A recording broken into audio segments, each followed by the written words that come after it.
I am doctor Swati और आज का टॉपिक है सामाजिक रचनात्मक सिद्धांत, social constructivism.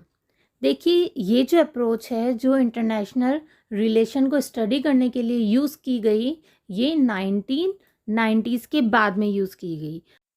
Second world war और कोल्ड वॉर के एरा के लिए मेनली यथार्थवादी उपागम और आदर्शवादी उपागम यूज़ किए जाते थे। यथार्थवादी उपागम कहता था कि राजनीति ही शक्ति है और शक्ति ही राजनीति है, यानी कि जो भी अंतर्राष्ट्रीय संबंध संचालित हो रहे हैं वो शक्ति के आधार पर हो रहे हैं। यथार्थवादी उपागम पे वीडियो बना चुकी हूँ मैं, आप आई बटन पर जाकर देख सकते हैं या डिस्क्रिप्शन बॉक्स में भी लिंक अवेलेबल हो जाएगा। पहले आप वो वीडियो देखिए, तब आपको उसके आगे के जो उपागम हम लोगों ने अपनाए हैं अंतर्राष्ट्रीय राजनीति में वो अच्छे से समझ में आएंगे। और जो आदर्शवादी उपागम है वो अंतर्राष्ट्रीय शांति की बात करता है। तो ये दोनों ही उपागम अपने आप में पूरे नहीं थे। देखिए, कमियां तो हर थ्योरी के अंदर होती है, बट ये जो दोनों उपागम थे वो उस समय की परिस्थिति के अनुसार उन लोगों को अनुकूल लगे थे, इसलिए वो अपने प्रश्नों का जवाब ढूंढने में इन उपागमों को यूज़ करते थे। बट जैसे जैसे परिस्थितियां बदलने लगी, यूएसएसआर का पतन हो गया, कोल्ड वॉर का जो टाइम पीरियड था वो बीत गया, अंतर्राष्ट्रीय व्यवस्था बदलने लगी, अंतर्राष्ट्रीय परिस्थितियां बदलने लगी, और ऐसी स्थिति के अंदर इन दोनों उपागमों की कमियां उभर कर सामने आई और दूसरे अप्रोचेस की तरफ लोगों का रुझान बढ़ा। देखिए, जो सामाजिक रचनात्मक सिद्धांत है, ये जो सोशल कंस्ट्रक्टिविज्म शब्द है, इसका प्रयोग सबसे पहले निकोलस ओनफ ने अपनी बुक में किया था, वर्ल्ड ऑफ आवर मेकिंग। और ये बहुत ही इम्पॉर्टेंट सिद्धांत है प्रेजेंट के अंदर। देखिए, अंतर्राष्ट्रीय राजनीति में जो भी नारीवादी सिद्धांत का यूज़ हुआ या उत्तर आधुनिकतावादी सिद्धांत यूज़ हुआ या ये सामाजिक रचनात्मक सिद्धांत, ये सारे जो सिद्धांत है ये कंटेम्प्रेरी हैं। ये कोल्ड वॉर एरा के बाद के सिद्धांत हैं जो निरंतर विकास का परिणाम है। देखिए, ओनफ ने सबसे पहले सोशल कंस्ट्रक्टिविज्म शब्द का यूज़ किया। यहाँ डिफरेंस समझ लीजिए। क्वेश्चन बनता है कि किसने सबसे पहले शब्द का यूज़ किया, तो ये आएगा निकोलस ओनफ। लेकिन हम जो मेन प्रतिपादक मानते हैं सामाजिक रचनात्मक सिद्धांत के, वो अलेक्जेंडर वेंट हैं और इनकी इम्पॉर्टेंट रचना है anarchy is what states make of it. ये 1992 में आई थी और मेनली इस रचना में उन्होंने यथार्थवाद की आलोचना की थी। अगर हम सामाजिक रचनात्मक सिद्धांत की मूल मान्यताएं देख लेंगे तो सारा कन्फ्यूज़न क्लियर हो जाएगा। मुझे नहीं लगता कि कुछ भी आप लोगों को कन्फ्यूज़न रहने वाला है। अगर कुछ भी आप लोगों को डाउट होता है, प्लीज़ कमेंट बॉक्स में लिखिएगा। देखिए, इसकी पहली मान्यता ये है, ये सिद्धांत ये मानकर चलता है कि जो सोसाइटी है ये मैन मेड है, मानव निर्मित समाज है ये, और इस मानव निर्मित समाज में जो वर्ल्ड सिस्टम है, जो विश्व व्यवस्था है, उसमें जो अनार्की है वो नेचुरल नहीं है, ये मानव के द्वारा बनाई गई है। क्योंकि ये मैन मेड सोसाइटी की बात करते हैं, तो जो ये अराजकता फैली हुई है ये मानव के द्वारा बनाई गई है और मानव के विचार का परिणाम होती है। चाहे राज्य हो, सरकार हो, ये सभी कुछ मानव के विचारों का परिणाम है। अगर विचार बदलेंगे तो स्थितियां बदलेंगी।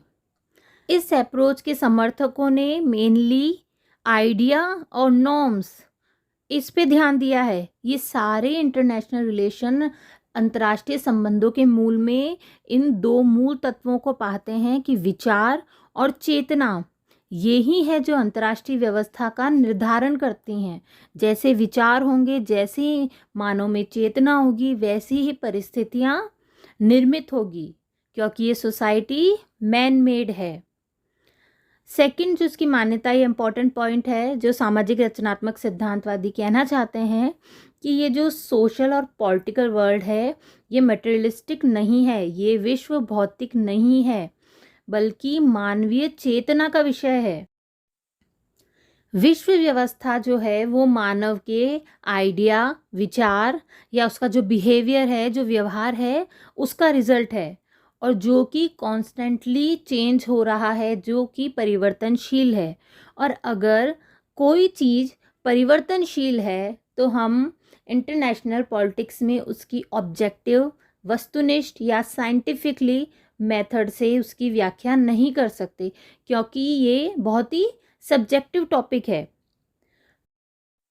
अब चूंकि संरचनावादी ये कहते हैं कि इस वर्ल्ड में सब कुछ मैन मेड है, सब कुछ निर्मित है, नेचुरल नहीं है, इसलिए हम इस वर्ल्ड को नियमित कर सकते हैं, कंट्रोल में कर सकते हैं इसको।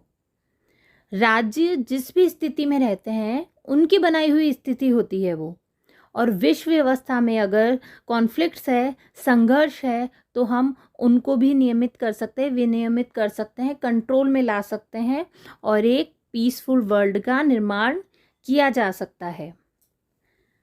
संरचनावादियों के अनुसार जो मेटेरियलिस्टिक एलिमेंट्स हैं, जो भौतिक तत्व हैं, उनका इम्पोर्टेंस सेकेंडरी है। आर्थिक कारक जो हैं वो द्वितीयक हैं। इम्पोर्टेंट कारक विचार और चेतना हैं। चाहे राष्ट्र हो, चाहे राष्ट्रवाद हो, चाहे राष्ट्रीय पहचान हो, ये जो सारे सोशल स्ट्रक्चर हैं जो कि किसी देश और काल में परिस्थितियों के अनुसार बदल जाते हैं, ये सारे इंटरनेशनल रिलेशन को प्रभावित करते हैं। एक इम्पॉर्टेंट पॉइंट है कि सामाजिक रचनात्मक सिद्धांत के जो समर्थक हैं वो समाज में असहमति, कॉन्फ्लिक्ट्स के जो मेन कारण बताते हैं वो कम्युनिकेशन को बताते हैं कि अगर संचार नहीं है, अगर बौद्धिक विचार विमर्श नहीं होगा, डिस्कशन नहीं होगा, कम्युनिकेशन नहीं होगा, तब फिर कॉन्फ्लिक्ट्स की स्थिति उत्पन्न होगी ही। और जिन विचारों के कारण, जिन आइडियाज़ के कारण कॉन्फ्लिक्ट्स हो रहे हैं, वो बहुत ही इम्पोर्टेंट रोल प्ले करते हैं विश्व व्यवस्था के निर्माण में। अब जो मानवीय चेतना है वो किससे प्रभावित होगी? वो सोशल स्ट्रक्चर से प्रभावित होगी, सामाजिक परिस्थितियों से प्रभावित होती है और उनको प्रभावित भी करती है। विश्व जो होता है वो पूरा वर्ल्ड मानवीय चेतना का ही विस्तार है, मैन मेड है, इसलिए हम इसको नियमित कर सकते हैं। अगर मानव की चेतना में परिवर्तन आएगा तो विश्व व्यवस्था में भी परिवर्तन आएगा। आई होप आपको अच्छे से क्लियर हो रहा होगा कि सामाजिक रचनात्मक सिद्धांत के समर्थक क्या कहना चाहते हैं। रचनावादियों ने उदारवाद की आलोचना की थी। क्यों की थी? क्योंकि जो उदारवादी थे वो इंटरनेशनल रिलेशन की भौतिकवादी व्याख्या कर रहे हैं। वो आर्थिक तत्वों पे, आर्थिक कारकों पे बहुत ज़्यादा महत्व दे रहे थे, जबकि रचनावादी कहते थे कि मेटेरियलिस्टिक सोसाइटी नहीं है, आईआर जो है वो आइडिया से इफेक्टेड सोसाइटी है। उदारवादी राज्य व संगठनों के बीच में संघर्ष बताते हैं, जबकि रचनावादी विचारों और बुद्धि में जो डिफरेंस आता है उसे संघर्ष का कारण बताते हैं, कम्युनिकेशन को संघर्ष का कारण बताते हैं। वेंडन ने अपनी रचना में कहा था कि जिस प्रकार शीत युद्ध की समाप्ति की घोषणा कोई नहीं कर सकता है, ऐसे ही अंतर्राष्ट्रीय राजनीति की साइंटिफिक और ऑब्जेक्टिव व्याख्या, वैज्ञानिक और वस्तुनिष्ठ व्याख्या पॉसिबल नहीं है। उम्मीद करती हूँ आपको टॉपिक अच्छे से क्लियर हो गया होगा। नहीं हुआ हो तो आप एक बार और वीडियो देख सकते हैं, डाउट कमेंट्स बॉक्स में लिख सकते हैं। Thanks for watching.